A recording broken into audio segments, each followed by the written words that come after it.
Good afternoon. Thank you, Arash, for your nice words of introduction. And I would like to start addressing a big thanks to the organization of this international conference. This time it's a pity for me that I could not join you, but I promise you in the first opportunity I will be more than glad to join you, your community that is pretty much respected worldwide, and ourselves also here in Portugal. We do consider pretty we have a very good consideration for the engineering that is being developed in Iran. And so, looking forward to the first opportunity to visit you and another opportunity. Say that, I would like to address my compliment to all the audience, other speakers, to the organization, and to all the participants. So, as it was referred by Arash in the introduction, the focus of my intervention will be on the seismic design of current reinforced concrete buildings. Since during my intervention, I will pass some messages, some concerns, some thoughts. It is important to highlight that all the messages that I would like to pass during my intervention are focused on current reinforced concrete buildings. So the message will be given towards building of current use of importance class 2 according to the classification of Eurocode 8, I mean residential office buildings. And we'll be talking about mid-rise buildings. No special structure. So in my intervention, I will start with some general comments on the evolution of the seismic design codes and on the lessons that you keep learning every time that happens an earthquake. And then I would like to give particular attention to two aspects. One is related to the structural irregularities, and another to the influence of the infill masonry wall in the response of our current reinforced concrete building. And then I will conclude with some final remarks and some other thoughts related to this particular problem, which are the current reinforced concrete buildings, the buildings that you use, where you live, where you work every day. Please allow me to start with some initial considerations that are questions that we put to ourselves in our research group and that we would like to share with you. Some of them are really provocations, but please. First one, do you really know everything about the seismic response of reinforced concrete building structures? Do you really have regular building structures? We have to recognize that our codes include the actual advanced state-of-the-art knowledge of obtained based on research. And so eventually, in the design of new buildings, you are doing a good work. But how can we deal with the risk associated to the vast existing building stock that you have all over the world? Another aspect, are our codes dealing properly with the irregular building structures? In another direction, can you really continue to design new buildings or assessing existing building structures, ignoring the influence of infill masonry wall? And lastly, we have to recognize that in the last decades, we have introduced in the construction practice of buildings a large number of new materials, new techniques for the construction, particularly in the envelopes of the buildings. And the question that we should raise to ourselves is that how those new materials and those new solutions will behave in future earthquakes. Eventually, some of those solutions were implemented without a deep knowledge on their seismic behavior. Regarding the evolution of seismic design codes, just two main messages. First, we have to recognize that the seismic design codes are just a baby board. In fact, the first design codes are dated from the first half of the last century. And those codes include just very simple rules and very simple recommendations for the design or to attain the seismic capacity of the building. It is in the second half of the last century that we experience an enormous evolution of the codes all over the world, particularly in the last 50 years, 40 years eventually, all over the world, our codes suffered a tremendous evolution. The codes that we have nowadays in our hands are state-of-the-art codes. And so we have the powerful tools that will allow us to design new structures or to assess existing structures with much more rigor. But the evolution of seismic data code is something that should be endorsed in order to make the evolution to follow up the evolution of the knowledge, eventually creating conditions for a quicker and an easiest way to promote the evolution of scientific design code. And this evolution will keep to be developed. In fact, we have to recognize that the evolution of scientific design code benefits from one hand on the evolution of our knowledge in terms of seismic hazard, from our knowledge in terms of the seismic risk. We have powerful tools to evaluate the risk. In another direction, we keep learning new lessons every time that we experience an earthquake in different parts of the world. There is this very nice work that highlights the strong correlation that exists between strong earthquakes and the evolution of the code in some specific regions of the world.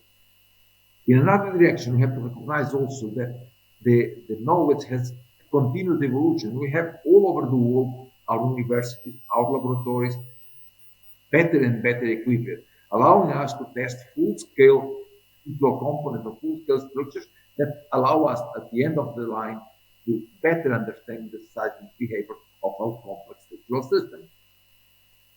The effort that the international community has done in doing research into this specific field on the seismic behavior of structures is notable. In fact, looking at parameters has the evolution of the publication of high impact publications in well-recognized journal has evolved in an exponential manner. The number of PhD theses with very high level of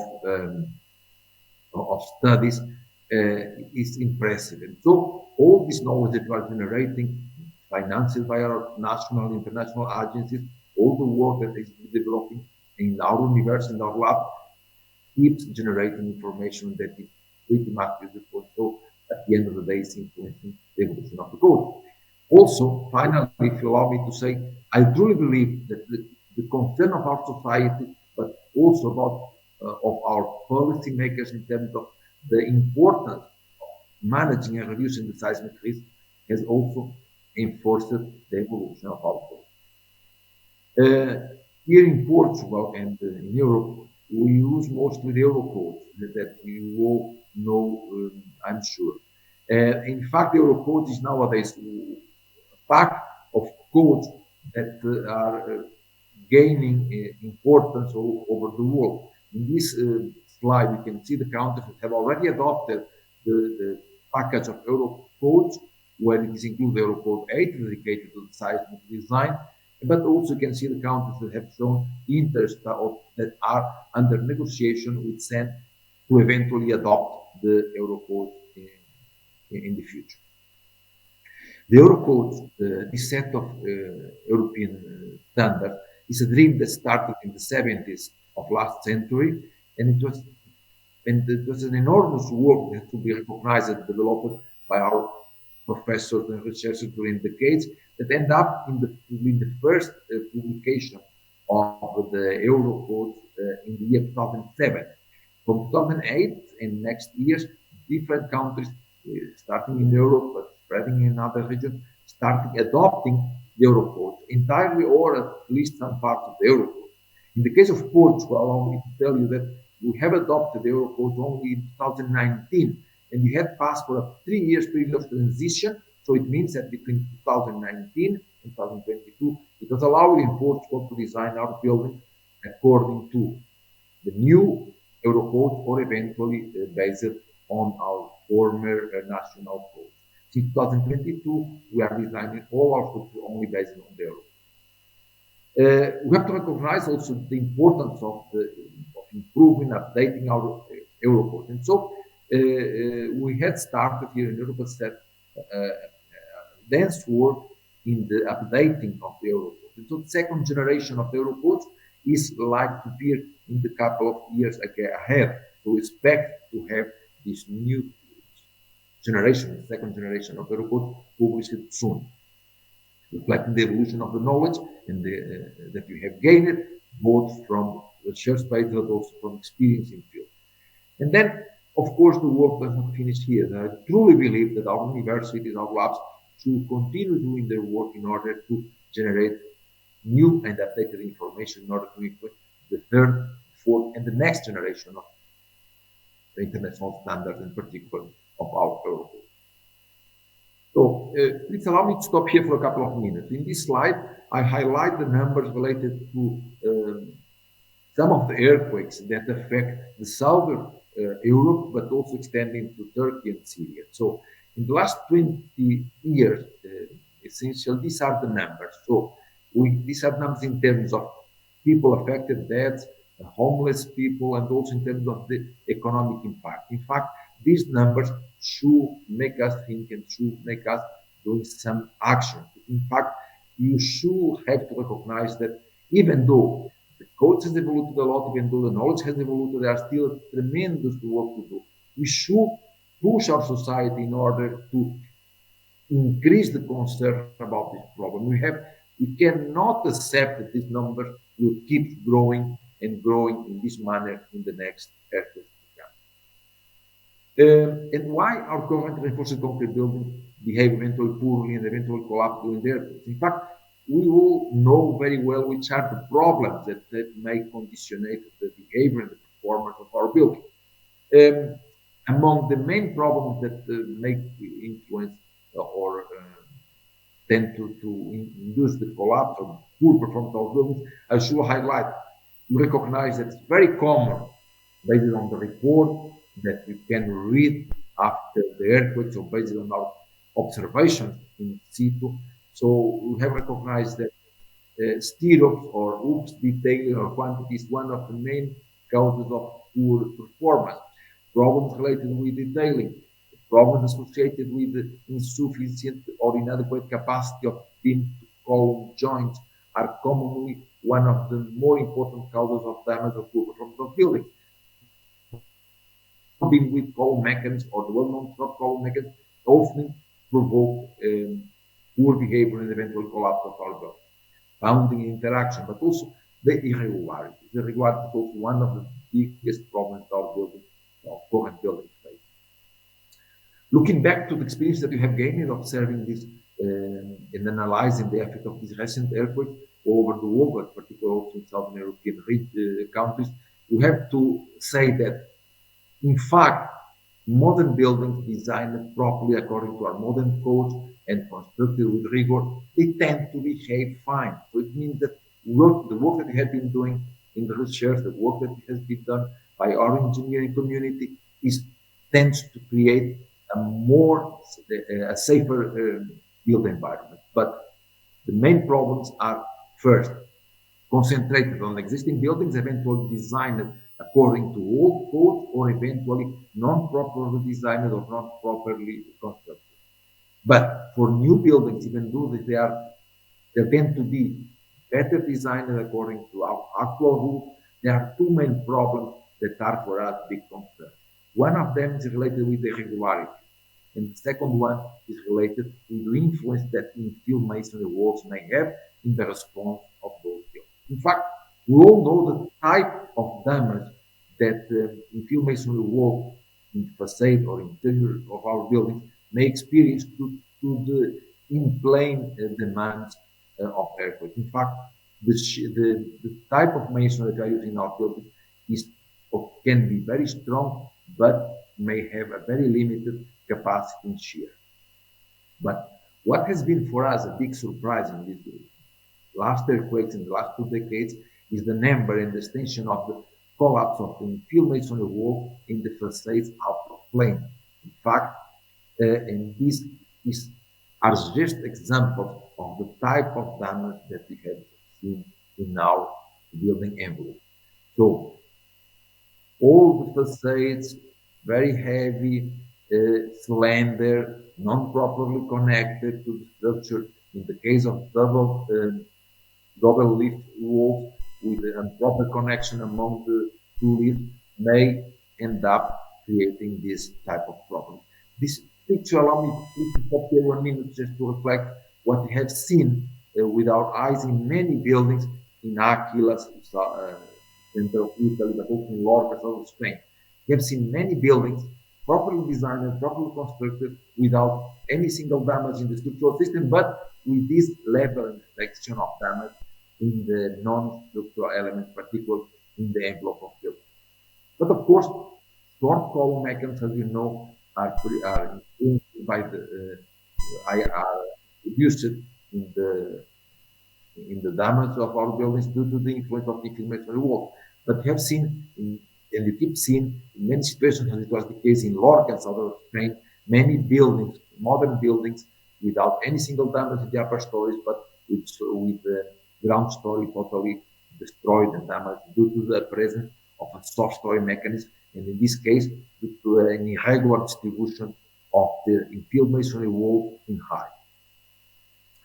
In another direction, in fact, I would like to highlight that nowadays we tend to believe that our refined models that we are using in the design of our complex structures reproduce a kind of reality. And in fact, it is true, our models, our numerical models are pretty much robust and capable to model these complex structures. But in reality, in our building, we do have this non-structural element that may change in an important manner the response of our building. And so the level of demand in terms of internal forces or the formation in our structural elements, in particular in the structural region, may be pretty much higher than the one that we can estimate in with our numerical model without considering inflammation.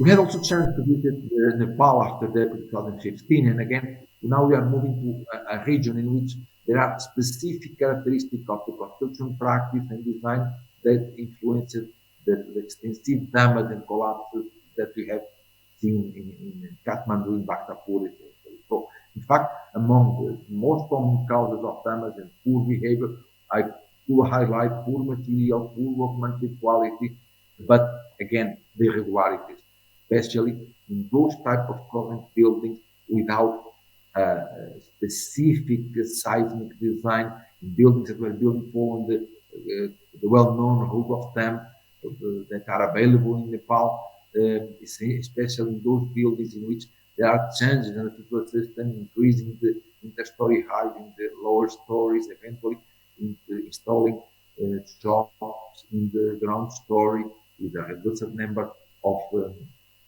field masonry wall. This may conditionate the behavior and introducing an important irregularity in elevation. But we had also chance to visit some buildings with designed with a proper engineering approach particularly for the seismic concern. And in this case, these buildings that we have visited are corresponding to buildings of 15 stories high that are composed of a physical system that develops in the interior of the building for strong and stiff reinforced concrete wall. The structure, in fact, is very stiff for lateral demand, but the structure, due to this type of option in the structural system, became torsional dominant response. And so this is the type of damage that we had seen in the first site for most of our buildings, even though in those buildings we have not observed severe damage in the structural system. The damage in the non-structural elements frequent facade was so extensive that the buildings were recommended for demolition.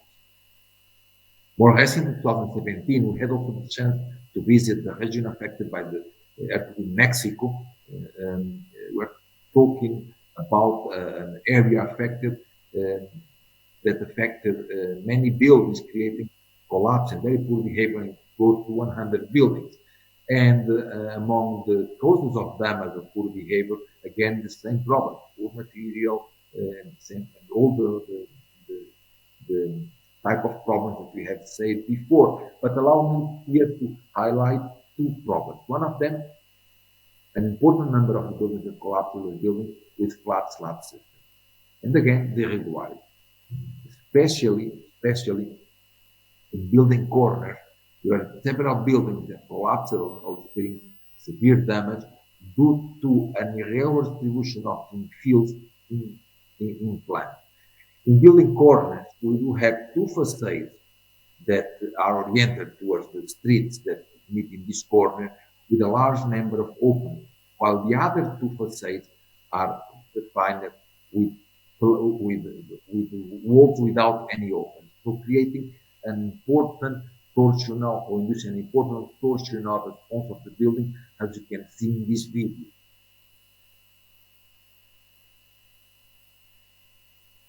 And of course, as you can see here, all apart from the plain poor behavior of the inflammatory wall, all the walls poorly connected with funny geometry will tend to behave poorly eventually, showing out of plan collapse in different parts of the building. Another aspect that you have observed in Mexico that is also a big concern for us is the poor behavior that eventually heavy secondary structural elements in the facade may have. As you know, the modern codes impose us that secondary structural elements should resist to the loads that are directly applied, but also they should accommodate the deformation that the main structure, that the principal structural system induced during an earthquake. And this is something that is not well attained in the design detailing of these precast heavy facade elements may be a problem. And this is a big concern for us, as if you have time, we'll come back to this point later. So, to conclude this part of my intervention, just to say that in fact, the better or poor performance of our buildings will depend on the structural system, but the interaction between the non-structural element and the primary structural system is very important, because the non-structural element, in one sense, can affect the structural performance and the response of the structural system. But in the other direction, the structural response may also affect the conditions of stability of non-structural elements. Allow me now to comment two or three aspects related with structural irregularity. First, the concerns about structural irregularity is not something new. The very first version of the code over the wall highlights the importance of the structural or an eventual of the eventual non-regular response of our buildings. In fact, even though many of the buildings have collapsed or experienced poor performance, collapsed due to eventually other problems, but also the irregularities were present. Allow me to go back to Mexico. If you remember, in the big earthquake of 1985, one of the causes of the extensive damage that we have observed in Mexico at that time were associated with the irregularities. And now again back, 32 years after, we have the same problem. So it's like we are not facing properly this big problem that may affect or conditionate the response of our building. With my students, we recently did a revision of some international codes in what regards the way that the irregularities are approached by the different codes, both in plan and in elevation. From this comparative analysis, I'd like to highlight here two or three main conclusions. First, for the majority of the international codes, the criteria adopted for assessing the regularity or irregularity of our buildings are generally based on simple qualitative and quantitative rules. In other direction, majority of the international codes, when the structure of the buildings are considered irregular, those codes restrict the method and the models allowed in design. And finally, for force-based design approaches, the majority of the codes recommend a reduction of the behavior factor ranging between 10 and 30% depending on the type of irregularity, I mean in plan, elevation, or code. As I referred before, all packages of Eurocode have been recently revised, and in fact we are still finalizing the revision. And according to the actual version of this revision, I'd like to highlight that in the Eurocode 8, in particular, in the chapter dedicated to the concrete buildings, some changes were introduced. At first, the highest utility class was eliminated, and it was introduced an intermediate utility class, call it now TC2. The behavior factor, in the way it is defined, it is maintained. The concept and values are mainly maintained for each specific level of the utility class considered in design, but there is now a explicit definition of the behavior factor in terms of the three factors that compose the behavior factor that contribute for the final value of behavior factor. I mean, the capacity for distribution of structure over strength and the formation energy dissipation capacity. In terms of the criteria that were included in the Eurocode 8 and comparing the previous version or the actual version with the next version, with the version corresponding to the second generation, the criteria in terms of the definition of the duality implant are basically kept. Minor changes were introduced, but they were introduced important changes in the criteria adopted in the classification of the regularity of the structure in elevation, basically tending to transform some of the qualitative rules in simple quantitative rules. What else? It's important to highlight that the accidental eccentricity concept is maintained, but it is transformed from an additional eccentricity to a minimum eccentricity in the value. In this revised version of Eurocode 8, it was identified rules of the consideration of interacting with fields, basically in terms of, or namely in terms of the classification of the structure in terms of concern related to the irregular response that in fields may induce outdoors. Sorry to interrupt, Professor Ron, but 30 minutes have passed, and if you can conclude in about 5 minutes, I will be. Thank you. Thank you, Raj. So, in fact, I suspect that I had too many slides, but I will try to pass some of these presentations and to go directly to some of the main conclusions. So, we have recently done in this activity that we are doing continuously to assessing the regularity of current buildings designed according to our practice. And the conclusions that you are arriving is basically that it is hard to find a regular building. In fact, even considering or studying our more regular buildings in terms of aspect, we tend to conclude that most of our buildings are irregular, both in plan and in elevation. Say that there are two questions that I would like to leave here to the whole. First, it is acceptable to continue designing our buildings with a very simple approach in terms of the classification of the regularity of the buildings, and then in parallel including a very refined and long list of design detailing rules for the structural elements, something that you should think about it in future revision of our codes. In another direction, we should consider if it is adequate to have a binary classification of the regularity of our buildings, or if we should eventually introduce other levels of irregularity, eventually at least one intermediate. In fields, we do know how much the infields may affect the response of our building, how much they can change the stiffness, the strength, the energy dissipation capacity. We have done some numerical analysis on buildings designed in the 50s, some of them without seismic design.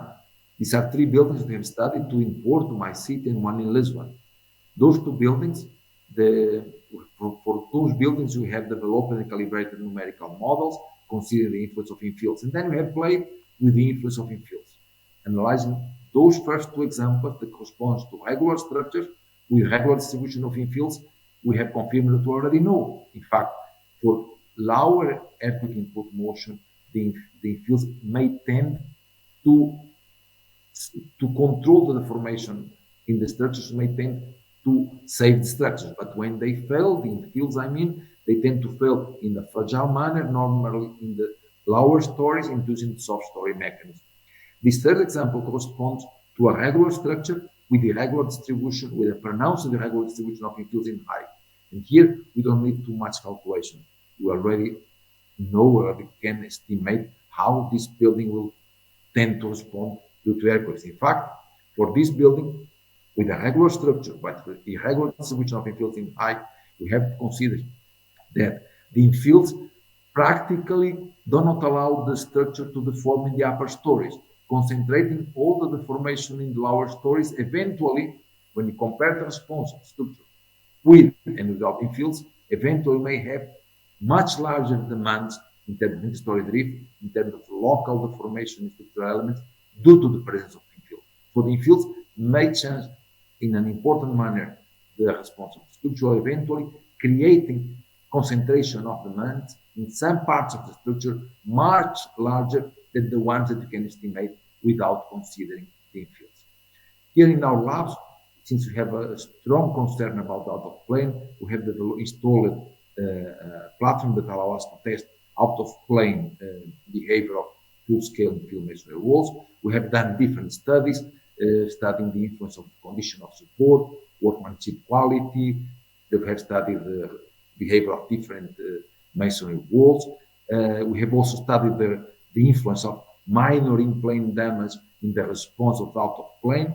And then we have also studied the importance or the ability of improvement of the behavior of out-of-plane safety and behavior of our masonry field walls with different techniques. Basically, we have validated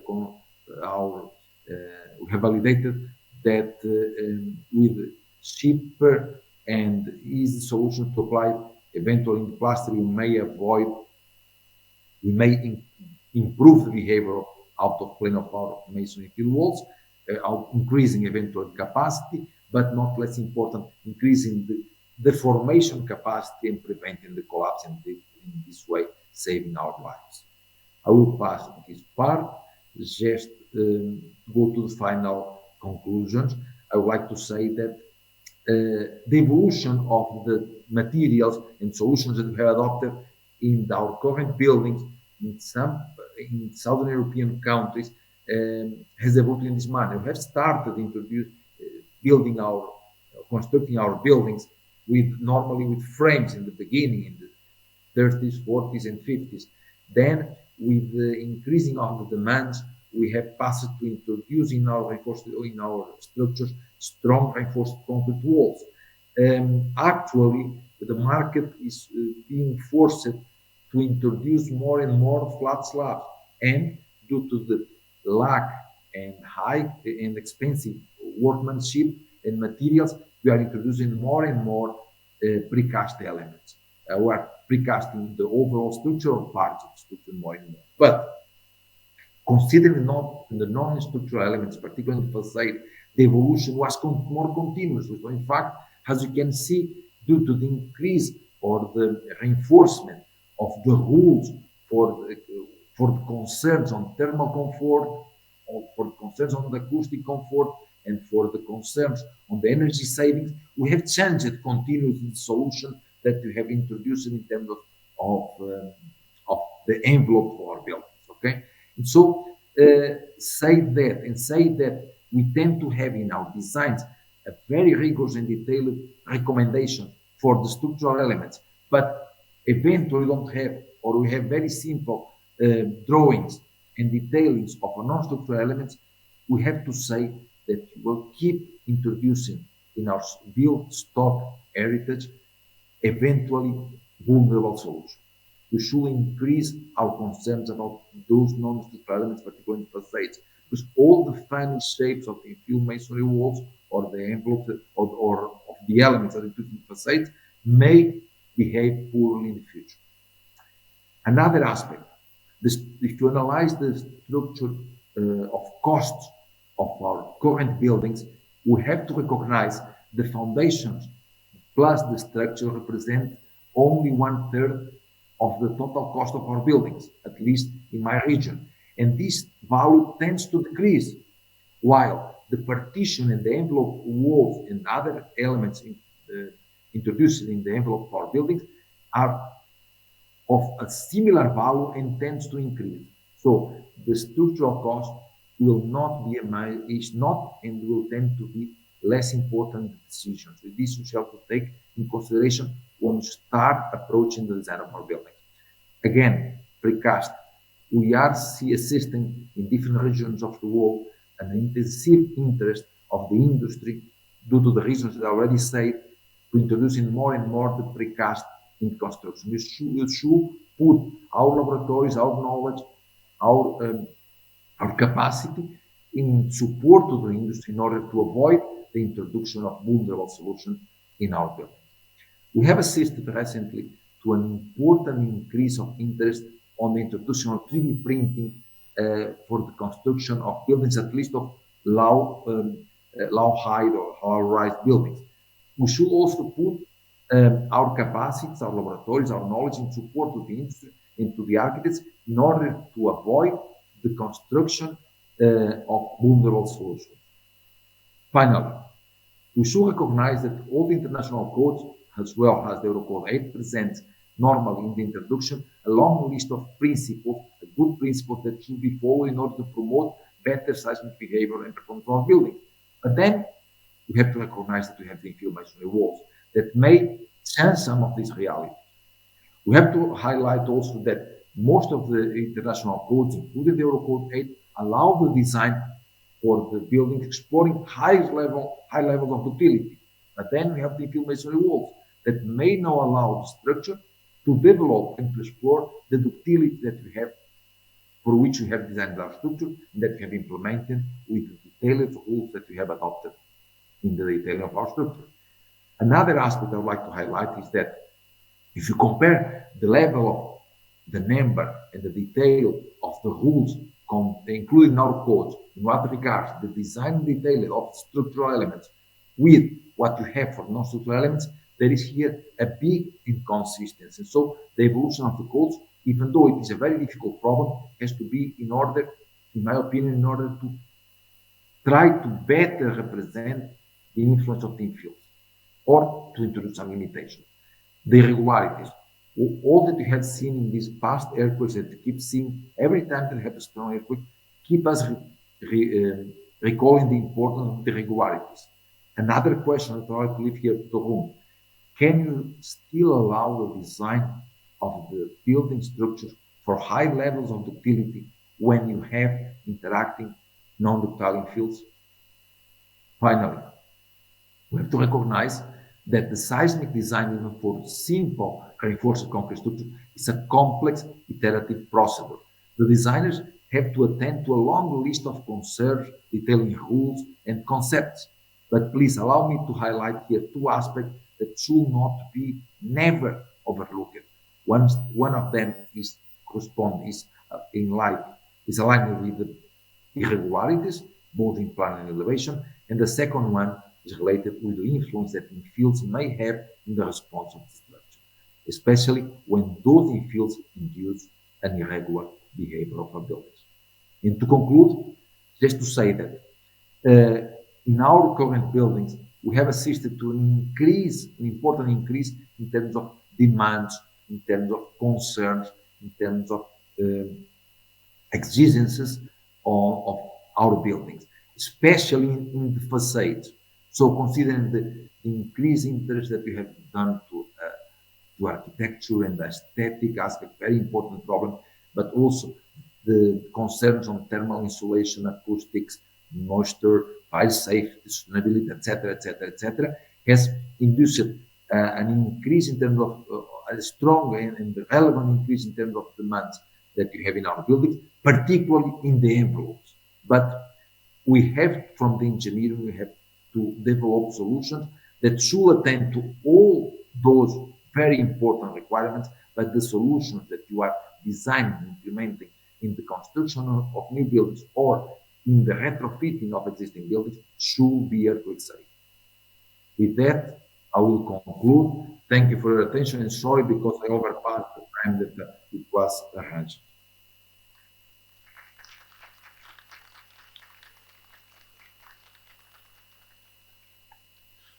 Thank you, Doctor, for nice presentation. Do you have any question about this presentation?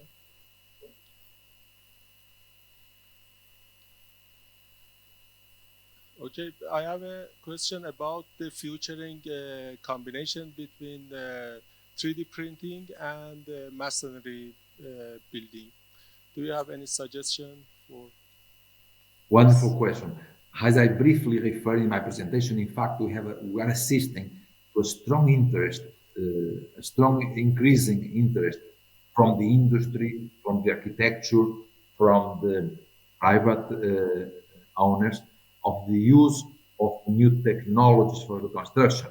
This is also enforced by the increased price of workmanship, increased price of materials as well. And so, without any doubt that new technologies for construction are needed.